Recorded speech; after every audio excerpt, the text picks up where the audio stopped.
Olá, queridos irmãos e irmãs, sejam muito bem-vindos aqui no canal. Eu me chamo Mari Garcia e se você ainda não está inscrito aqui, este é o momento que você pode se inscrever. Ativa o sininho aqui embaixo para o YouTube te avisar toda vez que eu postar um vídeo novo por aqui. Me segue nas minhas redes sociais, no Instagram, no Facebook e lá no meu Telegram. Todos os links estão aí na descrição deste vídeo, é só você clicar e vai ser encaminhado para lá. Eu tenho também o segundo canal, que é o Bíblia Falada Mari Garcia, onde você vai ouvir as escrituras através da minha voz. Então, seja muito bem-vindo para participar desta família junto comigo. Nós temos também uma plataforma chamada Aba Play, onde você pode se inscrever e fazer parte dessa plataforma de documentários, cursos, área Kids, área de filmes. Também temos lá o Lamparinas Acesas, que é a nossa área feminina. Então, você vai ser muito bem-vindo ali dentro. Daniel é um livro de história e um livro de profecia. Ele escreve durante um período particularmente muito difícil, porque a sua nação já não existia mais. Na verdade, cerca de 600 anos antes de Cristo, a nação de Israel está sendo levada para o cativeiro, liderada por um imperador de nome Nabucodonosor. E ao fazer isso, a nação tem a cultura destruída, o templo destruído, e toda a religião muda a sua força. No entanto, em meio a tantas notícias ruins, Deus levanta homens e mulheres que serão voz profética para declarar que nós não vamos adorar a Babilônia, nós continuaremos a adorar a Deus. Eu acredito que nós estamos em um tempo muito semelhante a este. E Deus tem levantado vozes neste tempo que se posicionam e declaram: nós não vamos nos curvar, nós não vamos adorar nenhum outro que não seja o nosso Senhor Jesus Cristo. E para contextualizar o momento em que estamos passando, nós podemos continuar com a história de Daniel. A nação toda é levada para o cativeiro. E a Bíblia nos diz que muitas vezes Deus usou governos perversos como uma forma de julgamento para trazer o povo de Deus de volta ao seu centro, para trazer a sua noiva de volta para o seu noivo. Então eu posso te afirmar hoje que mesmo em meio a todo este caos, Deus continua trabalhando em prol do seu propósito. E talvez durante todo este tempo, muitas igrejas não conseguiram voltar mais ao que eram antes. Ou talvez algumas nem conseguiram mais voltar. Mas muitas estão se levantando como igreja ressuscitada, poderosa. Uma igreja espiritual, pentecostal, verdadeira diante de Deus. Eu não estou dizendo que Deus faz o caos. Pelo contrário, Deus é contra todo o caos. Mas Deus trabalha em meio ao caos. Deus é aquele que conhece o fim desde o início. E como peças de um jogo de xadrez, Ele sabe montar toda a estratégia. Os seus pensamentos não se comparam aos nossos. Ele já sabe tudo o que vai acontecer antes de nós mesmos. Então Deus nos posiciona hoje como igreja em um vale da decisão, pelo qual devemos escolher entre servirmos a ídolos da cultura atual ou continuarmos adorando e servindo ao Deus de nossos antepassados, ao Deus de Abraão, Isaque e Jacó. Quando lemos Daniel 3, a partir do versículo 1, lemos assim: o rei Nabucodonosor fez uma imagem de ouro de 27 metros de altura e 2 metros e 70 centímetros de largura, e a ergueu na planície de Dura, na província da Babilônia. Depois convocou os sátrapas, os prefeitos, os governadores, os conselheiros, os tesoureiros, os juízes, os magistrados e todas as autoridades provinciais para assistirem à dedicação da imagem que mandara erguer. Versículo 4. Então o arauto proclamou em alta voz: esta é a ordem que é dada a vocês, ó homens de todas as nações, povos e línguas. Quando ouvirem o som da trombeta, do pífaro, da cítara, da harpa, do saltério, da flauta dupla e de toda espécie de música, prostrem-se em terra e adorem a imagem de ouro que o rei Nabucodonosor ergueu. Quem não se prostrar em terra e não adorá-la será imediatamente atirado numa fornalha em chamas. Perceba como no contexto, mesmo depois de Daniel ter servido o rei, depois ele ter se submetido a ele, interpretado os seus sonhos, Mesmo assim, ele estava sendo obrigado a participar dessa adoração contra os seus princípios, assim como cada um de nós. Não pense que por conta da sua amizade com pessoas do mundo você receberá essa aceitação no momento em que o anticristo estiver obrigando a adoração à sua imagem e à marca da besta. A Babilônia não é apenas um lugar, é um sistema, é um espírito maligno. Apocalipse 17:5, em sua testa havia esta inscrição: mistério, Babilônia a grande, a mãe das prostitutas e das práticas repugnantes da terra. Apocalipse 18, versículo 2, e ele bradou com voz poderosa: caiu, caiu a grande Babilônia, ela se tornou habitação de demônios e antro de todo espírito imundo, antro de toda ave impura e detestável. Versículo 4, saiam dela vocês, povo meu, para que vocês não participem dos seus pecados, para que as pragas que vão cair sobre ela não os atinjam.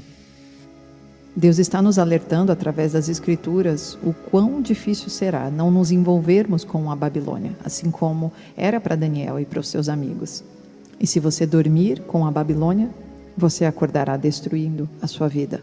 Se você dormir com a Babilônia, você carregará o seu espírito e este espírito vai te consumir. A Babilônia é a mentira de que todos os caminhos levam a Deus. Babilônia é a mentira de que o governo deve ser adorado. A Babilônia é a mentira de que justiça pode ser encontrada fora de Cristo.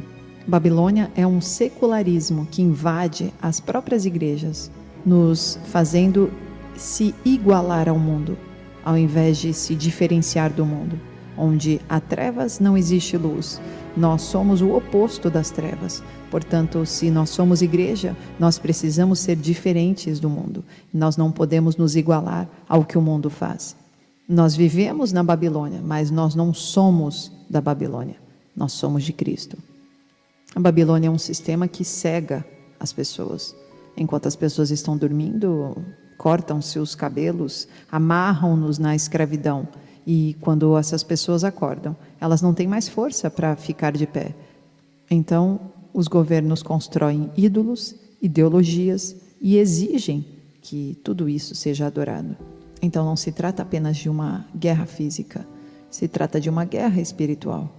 Então, nós estamos exatamente no tempo onde precisamos decidir em qual lado estaremos, quem vamos realmente seguir. Colossenses 3, portanto, já que vocês ressuscitaram com Cristo, procurem as coisas que são do alto, onde Cristo está assentado à direita de Deus.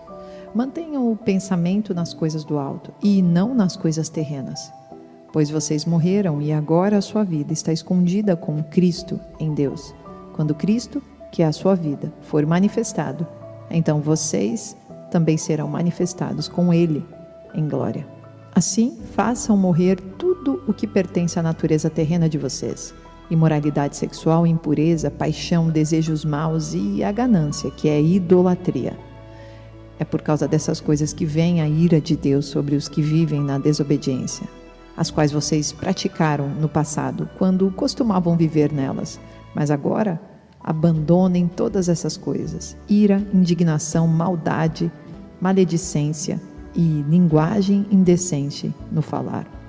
Não mintam uns aos outros, visto que vocês já se despiram do velho homem, como suas práticas, e se revestiram do novo, o qual está sendo renovado em conhecimento, a imagem do seu Criador. Nessa nova vida já não há diferença entre grego e judeu, circunciso e incircunciso, bárbaro e cita, escravo e livre, mas Cristo é tudo e está em todos. Portanto, como o povo escolhido de Deus, santo e amado, revistam-se de profunda compaixão, bondade, humildade, mansidão e paciência. Suportem-se uns aos outros e perdoem as queixas que tiverem uns contra os outros. Perdoem como o Senhor perdoou.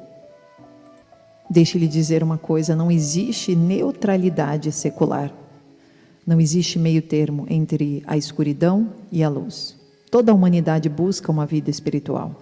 Faz parte do DNA humano a necessidade espiritual. O problema é que muitos, nesta busca pela espiritualidade, e às vezes até dentro das próprias igrejas, e às vezes até líderes, estão confundindo espiritualidade com Cristo Jesus e tentando fazer com que muitas aceitações aconteçam para seguir a sua espiritualidade, enquanto Deus está repudiando todos esses tipos de práticas.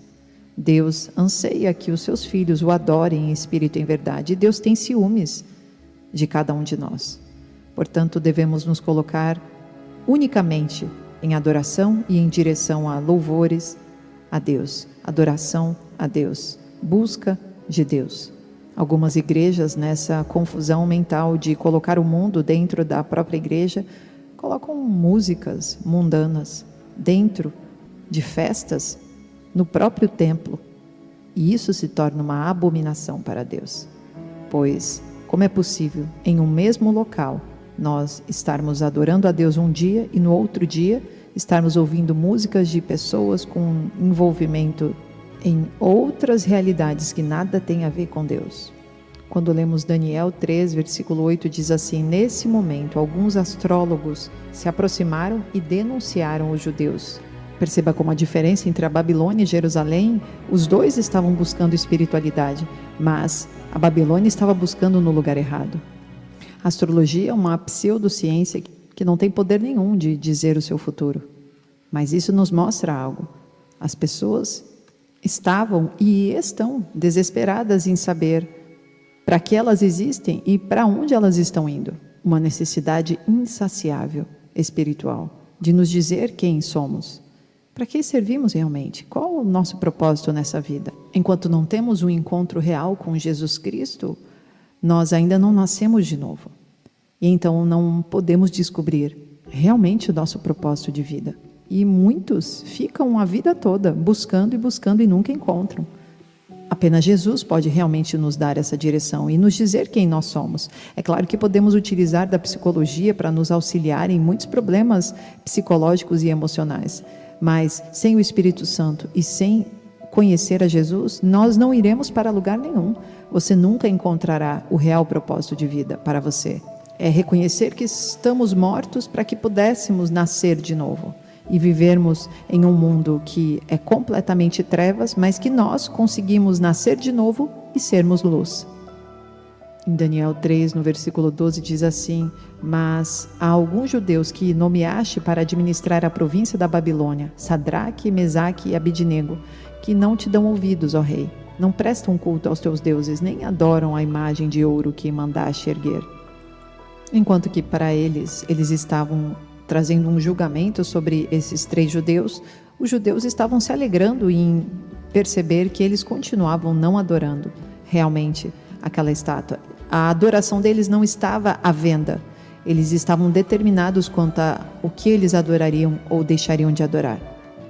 Ou seja, eles não estavam prestando nem atenção naquela adoração. Para eles não fazia nenhum sentido mudar a direção da sua jornada, do seu caminho que eles estavam trilhando com Deus. E é isso que Deus está nos dizendo hoje. Não siga a mídia. Não siga muitas decisões governamentais. Não siga a grande maioria. Continue seguindo a mim. E Deus está dizendo: não preste atenção nisso, porque a sua adoração e a sua identidade vem do alto, vem de Cristo Jesus. E se você vive a sua vida preocupado com o que as outras pessoas pensam de você, você vai viver escravizado às opiniões e com medo do homem. Filipenses 4, versículo 8. Finalmente, irmãos, tudo que for verdadeiro, tudo que for nobre, tudo que for correto, tudo que for puro, tudo o que for amável, tudo que for de boa fama, se houver algo de excelente ou digno de louvor, pensem nessas coisas, ponham em prática tudo que vocês aprenderam, receberam, ouviram e viram em mim. E o Deus da paz estará com vocês. E quando o rei Nabucodonosor chama os 3 judeus, eles declaram assim, no Daniel 3, versículo 16, Sadraque, Mesaque e Abidnego responderam ao rei: ó Nabucodonosor, não precisamos defender-nos diante de ti. Se formos atirados na fornalha em chamas, o Deus a quem prestamos culto pode livrar-nos, e ele nos livrará das tuas mãos, ó rei. Mas se ele não nos livrar, saiba, ó rei, que não prestaremos culto aos teus deuses, nem adoraremos a imagem de ouro que mandaste erguer.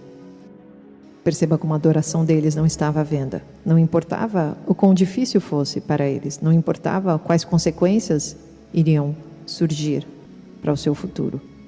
Deus está mostrando em sua graça que Ele permite que passemos por algumas temporadas de teste para moderar e perceber aonde está a nossa adoração. E assim como esses 3 judeus disseram para Nabucodonosor, nós não precisamos nos defender. Nós sabemos quem nos defenderá. Essa é a fé que devemos ter no nosso Deus. Essa certeza nunca pode ser modificada. E continua em Daniel 22, a ordem do rei era urgente e a fornalha estava tão quente que as chamas mataram os soldados que levaram Sadraque, Mesaque e Abednego. E estes caíram amarrados dentro da fornalha em chamas, mas logo depois o rei Nabucodonosor, alarmado, levantou-se e perguntou aos seus conselheiros: não foram 3 os homens amarrados que nós atiramos ao fogo? Eles responderam: sim, ó rei. E o rei exclamou: olhem, estou vendo 4 homens desamarrados e ilesos andando pelo fogo. E o quarto se parece com um filho dos deuses. Então Nabucodonosor aproximou-se da entrada da fornalha em chamas e gritou: Sadraque, Mesaque e Abednego, servos do Deus Altíssimo, saiam, venham aqui. Deus nos permite caminhar através do fogo, porque é o processo que Ele usa para nos libertar da escravidão que nos amarra. E Deus não apareceu até que eles estivessem no fogo. E então Ele aparece, mas Ele aparece em meio a este fogo, ou seja, Ele não os retirou antes. Ele esteve com eles e não permitiu que eles fossem queimados. Tudo isso, primeiro, para provar a sua adoração, segundo, para provar para todos aqueles que estavam ao redor quem realmente deveria ser adorado, e terceiro, para mostrar o seu poder e a sua onipresença que estava ali, naquele meio. E então, com isso, o próprio rei Nabucodonosor foi tocado e ali ele conheceu o poder de Deus.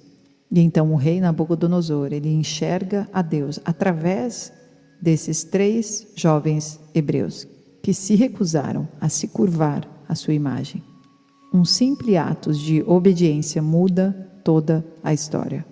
Então, todo esse tempo que temos passado por tantas dificuldades precisa ter sido para nós como uma fornalha que nos libertou cada vez mais, que nos trouxe para perto de Deus, que nos aproximou da presença santa do Senhor, que colocou em nós a fé verdadeira e que nos preparou e nos forjou para que possamos estar preparados para dias que virão. Deus está nos preparando. Então a nossa oração não é para que seja mais fácil todo o processo. A nossa oração deve ser para que Deus esteja conosco em meio às dificuldades e para que em meio às dificuldades o Senhor nos proteja e nos torne mais forte. Que Deus fortaleça a nossa fé em meio à Babilônia. Que Deus faça com que sejamos luz mesmo em meio às trevas. Que Deus nos dê força em meio à nossa fraqueza. Essa é a nossa oração. E isso é o que Jesus disse a Pedro em Lucas 22. Versículo 31, Simão, Simão, Satanás pediu vocês para peneirá-los como trigo, mas eu orei por você, para que a sua fé não desfaleça, e quando você se converter, fortaleça os seus irmãos. Então veja, a fornalha foi um teste, era uma parte da jornada para a promoção daqueles homens. E nós estamos passando por um tempo de testes, uma temporada onde estamos sendo refinados no fogo, para o grande dia, para o dia em que nos encontraremos com Ele, nos céus, e juntos viveremos durante todo o milênio. Deus está nos preparando, e você é um escolhido do Senhor. Deus abençoe, queridos, e até o próximo vídeo.